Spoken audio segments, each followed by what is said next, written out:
Right. యేసు ప్రభు ఈ లోకంలోనికి దేనికి వచ్చారో అనేక కోణాల నుంచి ప్రభు మనతో మాట్లాడుతూ వచ్చారు. ఆయన సంతోషాన్ని ఇవ్వడానికి, ఆయన సమాధానాన్ని ఇవ్వడానికి,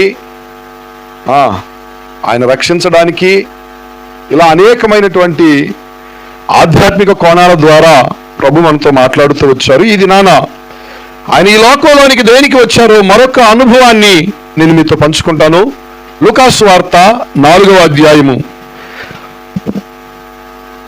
17-18 వచనాలను మనం చదువుదాము.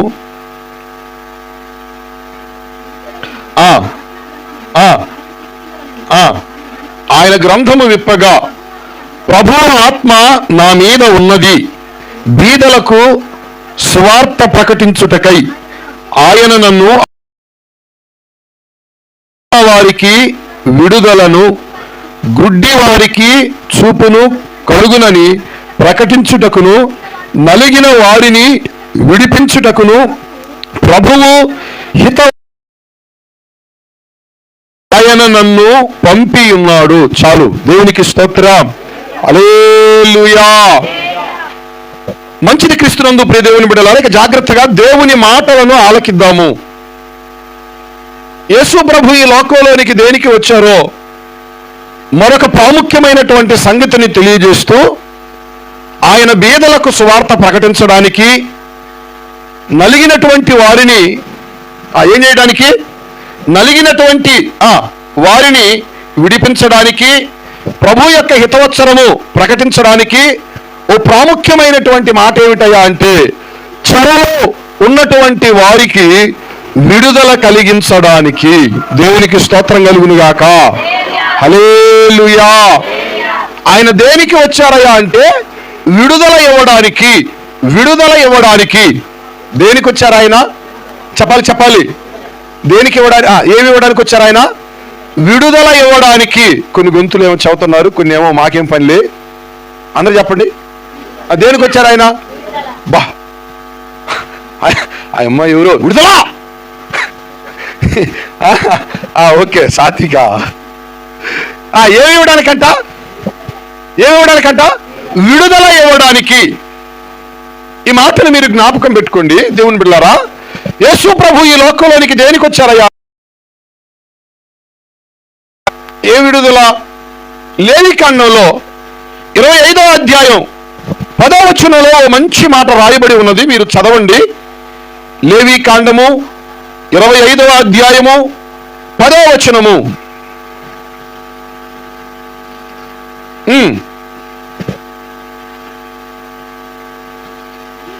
మీరు ఆ సంవత్సరమును అనగా 50వ సంవత్సరమును పరిశుద్ధపరిచి మీ దేశవాసులందరికీ విడుదల కలిగినదని చాటింపవలెను. అది మీకు సునాదముగా ఉండును. దేవునికి స్తోత్రం. అప్పుడు మీలో ప్రతివాడు తన స్వాస్థ్యమును తిరిగి పొందవలెను, ప్రతివాడు తన కుటుంబమునకు తిరిగి రావలెను. చాలు, దేవునికి స్తోత్రం. ఈ మాటల యొక్క అర్థం ఏమిటో నేను మీకు చెప్తాను. ఓవరాల్గా ప్రభు ఒక మాట అంటున్నారు, మీ దేశానికి విడుదల కలిగినది అని చెప్పని. ఎవరితో చెబుతున్నారయ్యా అంటే ఇశ్రాయేలీలతో దేవుడు ఈ మాట చెబుతున్నారు. ఏమనయ్యా అంటే, వాగ్దానము చేయబడినటువంటి దేశానికి మీరు వెళ్ళిన తర్వాత భూమిని పండిస్తారు కదా, అలా పంటలు వేసేటప్పుడు మీ భూములే కానివ్వండి, మీ ఫలవృక్షాలే కానివ్వండి, మీరు నాటుకునేటప్పుడు, మీరు పండించుకునేటప్పుడు 6 సంవత్సరాలు లేదా 6 సంవత్సరాలు మీరు పండించండి, 7వ సంవత్సరము విశ్రాంతి కాలముగా ఆ భూమికి మీరు విడిచిపెట్టాలి. మీకు అర్థమవుతుందా?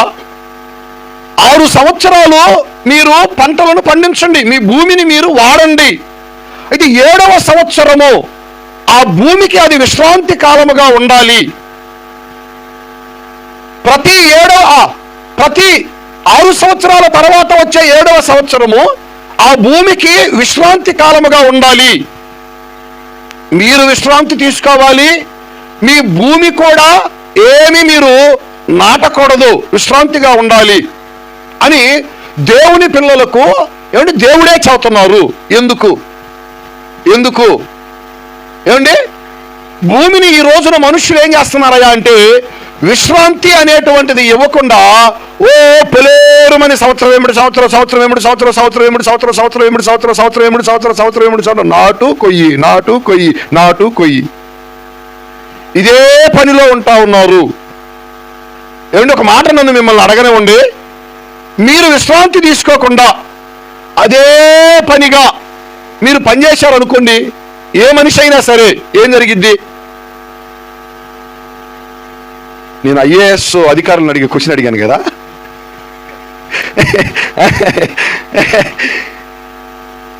ఏంటండి మీరు విశ్రాంతి తీసుకోవడంలా ఏ వ్యక్తి అయినా సరే అదే పనిగా పనిచేస్తున్నాడు, పగులు లేదు రయ్యలేదు, పగులు లేదు రయ్యలేదు, పగులు లేదు రయ్యలేదు, ఓ పరిగెడుతున్నాడు, ఏం జరిగిద్ది?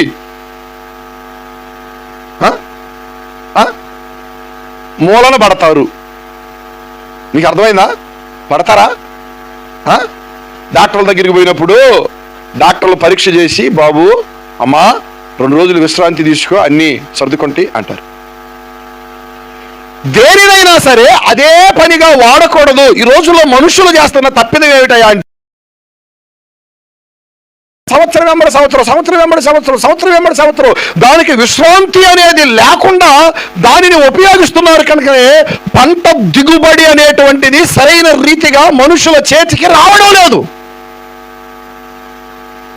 ఏమండి, ఒకప్పుడు ఎకరానికి 50 పండించామన్నారు, 60 పండించామన్నారు. మరి ఇప్పుడు ఏమైంది? 40 రావడం లేదు, 30, 20 పండుతుందండి, చేతికి రావడం లేదని చెప్పని జనాలు వాపోతున్నారు. అదే భూమి కదా, మరి ఇప్పుడు ఎందుకు పండడం లేదు? అనేకమైనటువంటి ఏంటి పెస్టిసైడ్స్ కొట్టవలసిన పరిస్థితులు వస్తున్నాయి. ఎన్ని కొట్టినా ఉపయోగం దక్కటంలా, ఆశించినటువంటి పంట చేతికి రావడంలా. కారణం ఏమిటయా అంటే భూమికి కూడా ఏం కావాలయా అంటే విశ్రాంతి కావాలి. ఏమండి, భూమికి కూడా విశ్రాంతి కావాలి. ఆ పై వచనాలు చదవండి మీరు కావాలంటే. 7 విశ్రాంతి సంవత్సరములను అనగా 7 ఏళ్ళు గల సంవత్సర కాలము. అది కాదు కానీ అమ్మ 25వ అధ్యాయం మొదటి నుంచి చదువు. యెహోవా సీనాయి కొండ మీద మోషేకి ఎలాగో సెలవిచ్చును, నీవు ఇశ్రాయేలీయులతో ఇట్లనుము, నేను మీకు ఇచ్చుతున్న దేశంలోనికి మీరు వచ్చిన తర్వాత మీ భూమి కూడా యెహోవా పేరట విశ్రాంతి కాలమును ఆచరింపవలెను అంటున్నాడు. మనుషులుగా ఉన్న మీరే కాదు విశ్రాంతిని ఆచరించవలసింది, మీ భూములు కూడా విశ్రాంతి తీసుకోవాలి. ఈ దేవుడు చెప్పినటువంటి నియమాలు, ఈ నియమాలను మానవుడు పెరచెవిన పెడుతున్నాడు కాబట్టి, ఏమండి మనిషి ఏమో విశ్రాంతి లేకుండా పరిగెడుతున్నాడు కాబట్టి మూలన పడుతున్నాడు, హాస్పిటల్కి వెళ్తున్నాడు. వెళ్ళిన తర్వాత డాక్టర్లు చెబుతున్నారు 4 రోజులు కుదురుగా ఇంట్లో ఉండు, విశ్రాంతి తీసుకో, బెడ్ మీద అన్ని సెటిల్ అవుతాయి అని చెప్పని అంటున్నాడు. సీక్రెట్ ఎక్కడున్నాయా అంటే విశ్రాంతిలో ఉంది. ఇది తెలియక ఏమండి ఓ పరిగెత్తి పరిగెత్తి పొలేరమంటే రెయ్యి పగులు రెయ్యి పగులు రెయ్యి పగులు రెయ్యి పగులు రెయ్యి పగులు, విశ్రాంతి అనేది లేకుండా పోవటం వలన అలిసిపోతున్నాడు. తద్వారా ఏమండి భూమి కూడా విశ్రాంతి తీసుకోవాలి అని అంటున్నాడు.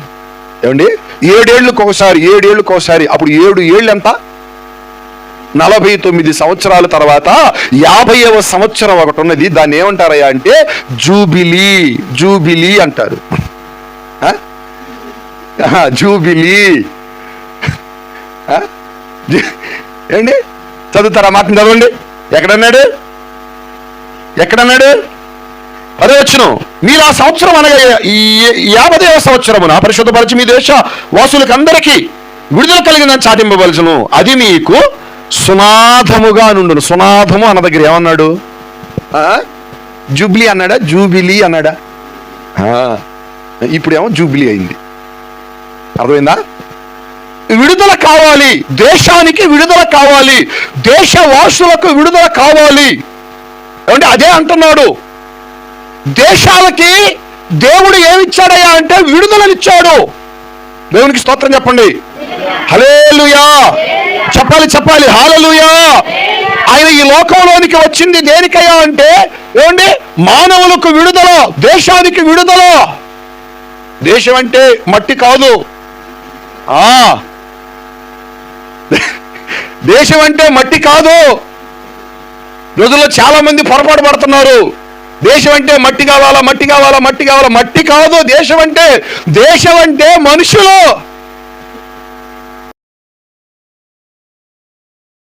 దేశవాసులందరికీ కూడా ఏమిస్తున్నాడు ఆయన? చెప్పాలా? విడుదల. Praise the Lord. హల్లెలూయా. నేను మరొక మాటని జ్ఞాపకం చేస్తాను, ఆ మాట మీరు చదవండి. కీర్తనల గ్రంథము 22వ కీర్తన 5వ వచనాన్ని చదువుదాం. కీర్తనల గ్రంథము 22వ కీర్తన 5వ వచనం చదువమ్మా. వారు నీకు మొరపెట్టి విడుదల నొందిరి. దేవునికి స్తోత్రం. కింద వచ్చును, నీ యందు నమ్మిక ఉంచి సిగ్గుపడకపోయిరి అంటున్నాడు. ఏమండి? వారు నీ యందు నమ్మిక ఉంచారు. మా పితరులు నీ యందు నమ్మిక ఉంచారు. ఇశ్రాయేలీయ జనాంగం నీ యందు నమ్మిక ఉంచారు. నీకు మొరపెట్టారు. వారు నీ యందు నమ్మిక ఉంచారు కనుకనే వారు సిగ్గుపడకపోయారు. వారు నీకు మొరపెట్టారు కనుకనే వారు ఏం పొందారయ్యా అంటే విడుదల పొందారు. ఏమండి? ఇశ్రాయేలీయులు శత్రువు యొక్క చేతుల నుంచి, ఏమండి, శత్రువు యొక్క హస్తముల నుంచి, వాడి కబంధ హస్తాల నుంచి ఏమందుకున్నారయ్యా అంటే విడుదల. ఫరో అనే వాడి హస్తాల నుంచి వారు విడుదల పొందారు. ఈ రోజుల్లో ప్రతి మనిషి కూడా అపవాది అని పిలువబడేటువంటి ఫరో యొక్క చేతులలో వాళ్ళు ఏమవుతున్నారంటే నలిగిపోతున్నారు.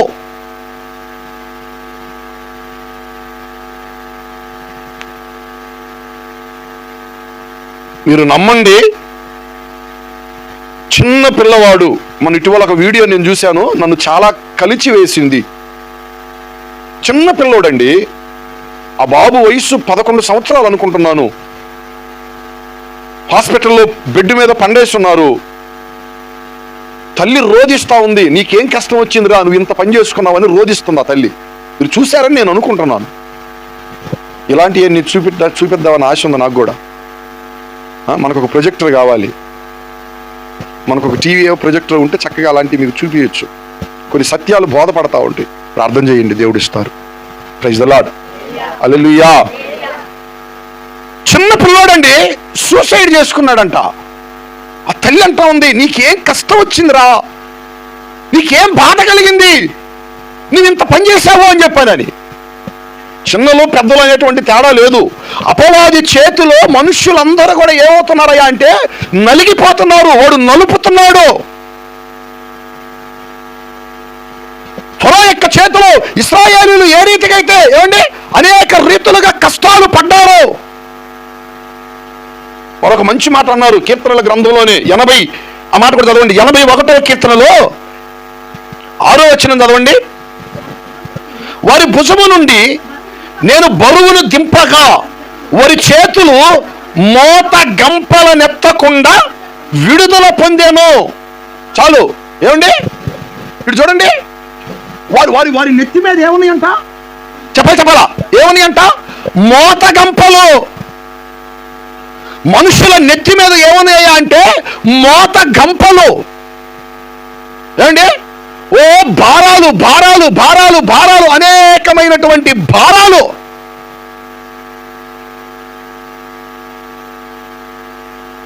వాటిని మోయలేకపోతున్నారు. అందుకే ఇశ్రాయేలీలట దేవునికి మొరపెట్టారు, మాకు విడుదల కావాలి అని చెప్పారు. నా దేవుని పిల్లరా, ఇశ్రాయేలీలను విడిపించడానికి మోషే అనేటువంటి ప్రవక్త ఏ రీతిగా అయితే పంపబడ్డాడో, ఈనాడు యావత్ ప్రపంచం మీద నెత్తి మీద వారి నడినెత్తుల మీద పెట్టబడినటువంటి మోత గంపలను దింపడానికి యేసుక్రీస్తు ప్రభువు వారు ఈ లోకంలోనికి దిగి వచ్చి ఉన్నారు. ఆయన వారికి విడుదలనిస్తున్నారు. దేవునికి స్తోత్రం కలుగును గాక. హల్లెలూయా. ఓ మాట నేను మీకు చెబుతాను. ఒక ఆవిడ ఏమండి ఇంతలో మూట ఒకటి ఎత్తుకొని పోతా ఉందంట. మోయలేక పోతుందంట. ఆమెను చూసి పాపం ఓ బస్సు డ్రైవరు కండక్టరు, పెద్ద ఆవిడ పోతుంది పాపం మొయ్యలేకపోతుంది అని చెప్పని ఆమె దగ్గరికి పోయి బండి ఆపి ఆమెని మూటని ఎక్కించుకొని ఏమండి ఆ ముందు దిగాలి బాబు ఆ ఊర్లోనంటే తీసుకొని పోతున్నారు వాళ్ళు. ఏమిటి ఆవిడ మూట తీసుకుంది, బండి ఎక్కింది, కొంత దూరం పోయిన తర్వాత ఈ కండక్టర్ చూస్తున్నాడు, ఒక ఆవిడ ఎక్కించుకున్నాం కదా ఈవిడ ఎక్కడుందా అని చెప్పి నేను వెనక్కి తిరిగి చూస్తే బస్సులో వెనకాలకు పోయి మూట పైన పెట్టుకుందంట. అర్థమైందా? బస్సు ఎక్కింది కానీ ఏం చేసింది? మూట దించలా. నేను ఎక్కించుకుంది ఎందుకో? ఆ బరువుని, ఆ భారాన్ని నువ్వు మోయలేవు, నీకు కాస్త తేలిక చేద్దాము అని చెప్పానని నిన్ను ఎక్కించుకున్నాం మేము. నువ్వేమిటి బస్సు ఎక్కినా కూడా మరలా మూట నెత్తి మీద పెట్టుకుంటావు?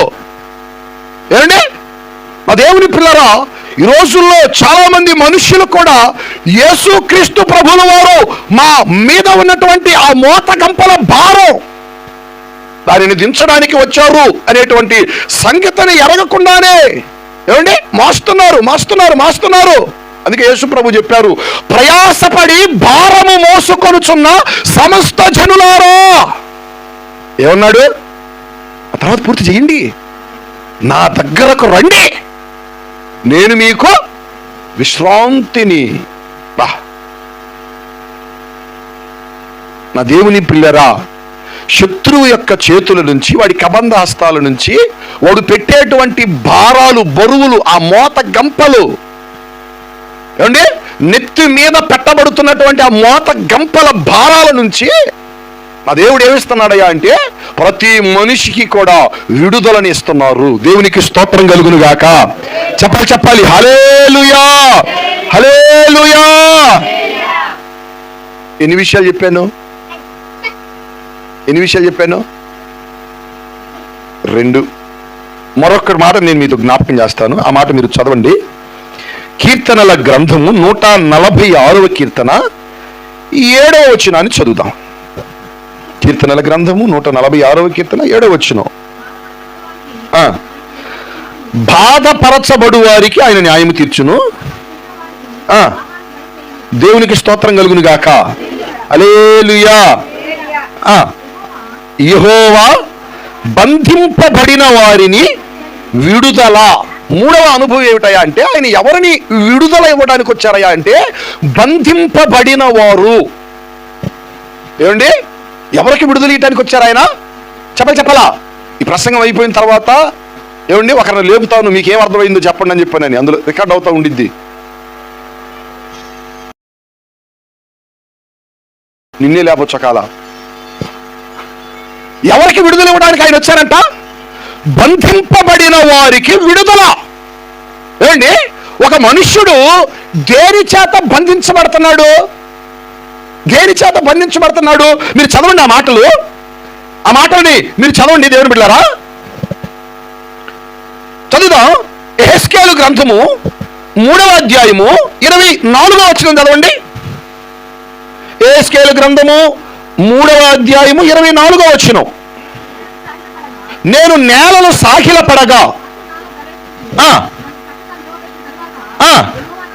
యెహోవా నాతో మాట్లాడి ఇలాగు సెలవిచ్చును, నరపుత్రుడా, వారు నీ మీద పాశములు వేసి వాటితో నిన్ను బంధింపబోవుదురు. ఇర్మియాతో క్షమించాలి, యెహెజ్కేలుతో దేవుడు అంటున్నారు. ఏమండి ఎవరో పాశములు వేసి నిన్ను వారు బంధించడానికి సిద్ధపడుతున్నారు. పాశములతో బంధిస్తారు. ఏ వేసి బంధిస్తారంట? చెప్పండి. ఏ వేసి బంధిస్తారంట? చెప్పాలా? పాశములు. ఏ వేసి? పాశములంటే ఏంటి? పాయసాలా? పాశములంటే ఏంది అమ్మా శబరనక్క? పాశములంటే ఏంది? పాయసమా? ఏమండి సామెతల గ్రంథంలో ఒక మాట అన్నారు, 5వ అధ్యాయం. ఆ మాట మీరు చదవండి. సామెతల గ్రంథం 5వ అధ్యాయం 22వ వచనం. పాశములంటే ఏంటి అక్కడ చదువుతున్నారు? దుష్టుని దోషములు వారిని చిక్కుల పెట్టును, వాడు తన పాప పాశముల వలన. చాలు. ఏమండి పాశములు ఏ పాశములయ్యా అంటే పాప పాశములు, ఒక మనిషిని బంధించే పాశాలు ఉన్నాయి. అవి ఏ పాశములయ్యా అంటే పాప పాశములు. ప్రతి మనిషిని కూడా ఏం చేస్తున్నాయా అంటే బంధిస్తూ ఉన్నది. మనకు బాగా తెలుసు, సొలొమోను అనేటువంటి భక్తుడు ఉన్నాడు, క్షమించాలి ఏమండి, సంసోను అనేటువంటి భక్తుడు ఉన్నాడు. ఆయన గారు ఏదో భక్తి చేసుకుంటే శుభ్రంగా నడిపించబడతా ఉండొచ్చు కదండి, ఏమండి. ఆయన గారు ఒకనొక సమయంలో అంటున్నారు, నేను బంధించబడాలి అంటే ఏం చేయాలి, కొత్త తాళ్లతో నన్ను కట్టండి, నేను బంధించబడతాను. కోరుకుంటున్నాడు, నన్ను బంధించండి, ఏమండి, కోరుకుంటున్నాడు, నన్ను బంధించండి. మీకేమన్నా అర్థమవుతుందా? ఈ మధ్యకాల సమయంలో ఎవరో ఒక సెలబ్రిటీ జైలుకి వెళ్ళాడు. ఎక్కడికి వెళ్ళాడు చెప్పండి? జైలుకు పోయాడు. ఓ బంధిస్తారా ఎవరిని అని చెప్పని ప్రభుత్వాలు అంటున్నాయి. వాళ్ళు చేసినటువంటి తప్పిదాలను బట్టి వాళ్ళు ఎడగబోతారు చెప్పండి. చట్టం తన పని తాను చేసుకొని పోతుందని చెప్పని అంటున్నారు. చేసిన వాటిని బట్టి బంధించబడే వాళ్ళు ఒకళ్ళు ఉన్నారు, ఇంకొంత గుంపు ఉందండి. వీళ్ళు ఎవరయ్యా అంటే పని కొట్టుకొని మమ్మల్ని బంధించండి అని చెప్పని అంటున్నారంట. వీళ్ళు ఎవరో తెలుసా? జైలు ఎలా ఉండిద్దో ఆ ఎక్స్పీరియన్స్ మాకు కావాలి కోరుకుంటున్నారు. జైలు ఎలా ఉండిద్దో ఆ ఎక్స్పీరియన్స్ మాకు కావాలి అని చెప్పారని కొంతమంది తహతహలాడుతూ ఉంటుంటే దీనిని గమనించిన కొంతమంది వారు ఏం చేశారయ్యా అంటే ఒక జైలు ఒకటి సెటప్ చేసేసి టికెట్ పెట్టారు. ఒక రోజంతా మిమ్మల్ని జైల్లో పెడతామో, జైల్లో పెట్టి కూడి పెడతామో, జైల్లో ఇచ్చే వస్త్రాలు ఇస్తామో, ఇది ఒక 5,000 10,000 కట్టి జైల్లో ఉండిపోండి అని పెట్టారు. మీరు విన్నది నిజం అంటే అలాంటి వారు కూడా ఉన్నారు. అప్పుడప్పుడు వింటూ ఉంటారు జైలు మండి. ఏమండి? జైలు మండి అంటే అర్థం ఏంటి? ఇప్పుడు మీరు ఏదైనా హోటల్కి వెళ్ళారనుకోండి, శుభ్రంగా ఒక టేబుల్ మీద కూర్చుంటారు, ఏమండి, చక్కగా మీకు కావాల్సిన తెప్పించుకుంటారు, తింటారు, అది వేరే విషయం. ఏమండి, జైల్లో కూర్చొని తింటే ఎలా ఉండిద్ది ఆ ఎక్స్పీరియన్స్ మాకు కావాలా, అందుకని చెప్పానని జైలు మండి అని పెట్టేసి ఏమండి ఒక గదిలో జైలు వాతావరణం పెట్టి అందులోకి ఇలా దోసి ఇలా కావాల్సినవి పెట్టేసి లాక్ చేసి పడేస్తున్నారు. కోరుకుంటున్నారు ఏమండి, నువ్వు కోరుకోవాల్సిన పనిలే. అసలు వాడు ఎందుకయ్యా ఉందయ్యా అంటే బంధించడానికే. ప్రతి మనిషిని కూడా వాడు పాపముల చేత బంధించి వేస్తున్నాడు. ఏమండి, పాపం అనేటువంటి కట్ల చేత వాడు బంధించి వేస్తున్నాడు. అందుకే యేసు ప్రభు చెప్పారు, ఆయన ఈ లోకంలోనికి వచ్చింది దేనికయ్యా అంటే పాపముల నుంచి మానవులకు ఏం కలగాలి చెప్పండి, ఏం కలగాలి? విడుదల. పాపము నుంచి మానవులకు విడుదల కలగాలి. అందుకు యేసుక్రీస్తు ఈ లోకంలోనికి వచ్చింది. ఏ మానవుడు కూడా పాపపు స్థితిలోనే నిలవడానికి, బ్రతకడానికి వీలేదు.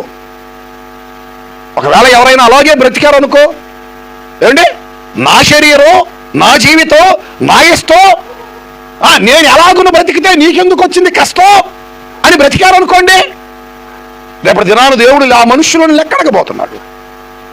ఏమండి, కనుక యేసుక్రీస్తు ఈ లోకంలోనికి వచ్చింది పాపముల నుంచి విడిపించడానికి. పాప పాశముల చేత బంధించబడినటువంటి వారికి విడుదల కలగజేయడానికి. దేవునికి స్తోత్రం కలుగును గాక. హల్లెలూయా. ఎప్పుడు చెప్పే మాట నేను చెబుతాను, ఏ మనుష్యుడు కూడా పాపములోనే ఉండి మరణించకూడదు. ఒకవేళ మరణిస్తే ఆ మనుష్యుడట ఎక్కడికి వెళ్ళలేడు? దేవుడు ఉన్న చోటికి, పరలోక రాజ్యానికి, మోక్ష రాజ్యానికి, నిత్య లోకానికి ఆ మనుష్యుడు చేరలేడు. అందుకే యేసుక్రీస్తు ప్రభుల వారు ప్రతి పాపమును కూడా ఆయన అమూల్యమైన రక్తము చేత కడిగి వేసి ఉన్నారు. మీరందరూ కూడా ఎవరయ్యా అంటే యేసుక్రీస్తు రక్తము ద్వారా పాపములను కడిగి వేయబడిన వారు.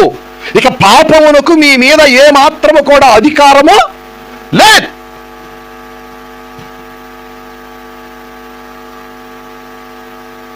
ఏమండి, దేనికి ఆయన వచ్చారంట చెప్పాలా? పాపముల నుంచి విడుదల చేయడానికి, ఆ పాప పాశముల నుంచి విడుదల కలిగించడానికి. మరొక మాట కూడా నేను జ్ఞాపకం చేస్తాను, ఆయన దేనికి వచ్చారు ఆ మాట కూడా మీరు చదవండి. దేవుని బిడ్డలారా, అపోస్తల కార్యాలు 2వ అధ్యాయము 24వ వచనము. అపోస్తల కార్యాలు 2వ అధ్యాయం 24వ వచనం.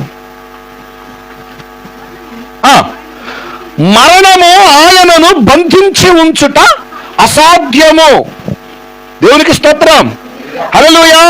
మరొక అనుభవం ఏమిటంటే దేవుని బిడ్డలారా, మరణపు బంధకాల నుంచి ఆయన విడిపించడానికి. దేని నుంచి?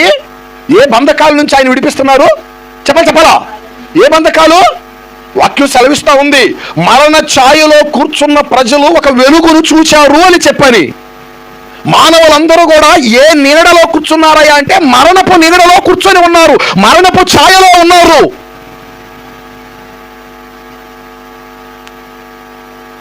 అందుకే ప్రతి మానవుడు కూడా అన్నిటికీ విరుగుడు కనిపెడుతున్నాడు, కానీ ఏమండి మరణానికి విరుగుడు కనిపెట్టలేకపోతున్నారు. ప్రతి వాడి చరిత్ర కూడా మరణంతో అంతమైపోయింది.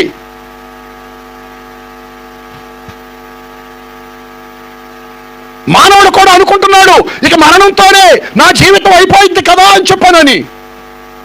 నా ప్రియ సహోదరి, నా ప్రియ సహోదరుడా, ఏ మనుష్యుడు కూడా ఏమండి ఆ మరణ వేదనలను తొలగించుకోలేకపోతా ఉంటుంటే యేసుక్రీస్తు ప్రభులు వారి లోకానికి వచ్చి మరణ వేదనలను తొలగించడానికి, గట్టిగా స్తోత్రం చెబుతారా? ఏ వేదనలు? చెప్పండి. ఏ వేదనలు? మరణ వేదనలను తొలగించడానికి. మరణము ఆయనను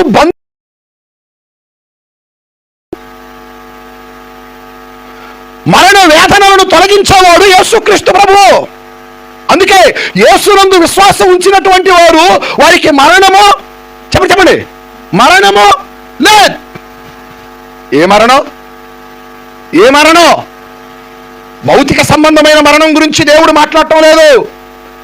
మరొక మరణం ఉన్నది, 2వ మరణం, అగ్నికుండంలో కాలిపోయేటువంటి మరణం. దాని గురించి ఆయన చెబుతున్నారు. మరణ వేదనలను ఆయన తొలగిస్తున్నారు. అందుకే యేసు ప్రభువునందు విశ్వాసం ఉంచినటువంటి వారు మృతులు కాదు, వారు సజీవులు. గట్టిగా చెప్పండి, హల్లెలూయా, హల్లెలూయా. మరణ వేదనలను ఆయన తొలగించి వేశారు. మరణాన్ని నుంచి, ఆ మరణపు బంధకాల నుంచి ఆయన విడుదల కలిగిస్తున్నారు. ప్రైజ్ ది లార్డ్, హల్లెలూయా. అందుకే దేవుని వాత్సల్యతను బట్టి దేవుని రక్తము చేత కడగబడినటువంటి బిడ్డలకు, ఏమండి దేవుని రక్తము చేత కడగబడినటువంటి బిడ్డలకు, ఏమిటి దేవుని యొక్క వాక్యానుసారంగా నడుస్తున్నటువంటి బిడ్డలకు ప్రేమతో తెలియజేస్తున్నాను, ప్రియులకు మరణాలు ఉండవు ఉండవు ఉండవు. ఎవరైనా మీరు ఎప్పుడు చచ్చిపోతారంటే నాకు సావు ఎక్కడది నాయన, నా యాత్ర ముగిస్తా అంతే. ఏం ముగిస్తాము? చెప్పండి. యాత్ర ముగిస్తాము. ఏమండి మీరు ఎక్కడికైనా యాత్రకు వెళ్ళారు, 10 రోజులు ఉంటారు, లేదా ఒక 1 రోజులు ఉంటారు, ముగించుకొని చెప్పండి ఏం చేస్తారు? మీ స్వస్థలానికి తిరిగి వస్తారు. యాత్రలో ఉన్నాం, ఈ యాత్ర ముగించబడిన తర్వాత స్వస్థలానికి, దేవుని నివాసానికి చేర్చబడతాం. అది క్రైస్తవ నిరీక్షణ. ఆ నిరీక్షణ కలుగు చేయడానికే, ఆ మరణపు వేదనలను తొలగించడానికే, ఆ మరణపు బంధకాల నుంచి విడిపించడానికే యేసుక్రీస్తు ప్రభులు వారు ఈ లోకంలోనికి దిగి వచ్చి ఉన్నారు. దేవునికి స్తోత్రం కలుగును గాక. హల్లెలూయా, హల్లెలూయా. అందుకే లాజరు చనిపోయినప్పుడు ప్రభు చెప్పారు అనేకమైన సంగతులు. నా యందు విశ్వాసం ఉంచిన వాడు మరణించడు, ఒకవేళ మరణించిన తిరిగి ఏం చేస్తాడు? లేస్తాడు. లాజరు చనిపోయాడు, కానీ దేవుడు ఏమన్నాడు? మనం నిద్ర లేకపోతే వెళ్దాం పదండి అని అన్నాడు. కనుక నా దేవుని పిల్లరా, ఇది ప్రతి మానవునికి దేవుడు ఈ నిరీక్షణ ఇచ్చాడు. ఎప్పుడయ్యా అంటే ప్రతి ఒక్కరు పొందుకునేది ఆయనను విశ్వసించినప్పుడు. 3 అనుభవాలు నేను చెప్పాను. 4వది ఆ మాట మీరు చదవండి. లూకాసు వార్త 13వ అధ్యాయము 12వ వచనము. లూకాసు వార్త 13వ అధ్యాయం 12వ వచనం. యేసు ఆమెను చూచి రమ్మని పిలిచి, అమ్మా, నీ బలహీనత నుండి విడుదల పొంది ఉన్నావని ఆమెతో చెప్పాను. దేవునికి స్తోత్రం, హల్లెలూయా. 4వ అనుభవం ఏమిటయా అంటే నా దేవుని పిల్లరా, బలహీనతల నుంచి విడుదల. దేని నుంచి విడుదల? చెప్పలా? బలహీనతల నుంచి విడుదల. మనకు బాగా తెలుసు, ఒక ఆవిడ సమాజ మందిరంలో ఉన్నది 18 ఏళ్ల నుంచి. ఆమెకున్న బలహీనత ఏమిటయా అంటే నడుము వంగిపోయిన స్థితిలో ఉన్నదట. అంటే కింద చూపే కానీ పై చూపు లేదు. అర్థమవుతుందా? ఎంతసేపు కింద చూపే కింద చూపే కింద చూపే కింద చూపే. నడు వంగిపోయిన మనిషి ఏమిటి కిందకి తప్ప పైకి చూడరు. ఎల్లప్పుడూ కూడా కిందకు చూసేది ఒకటి ఉంది, జంతువు. ఏంది? పైకి చూడలేదు అది. బా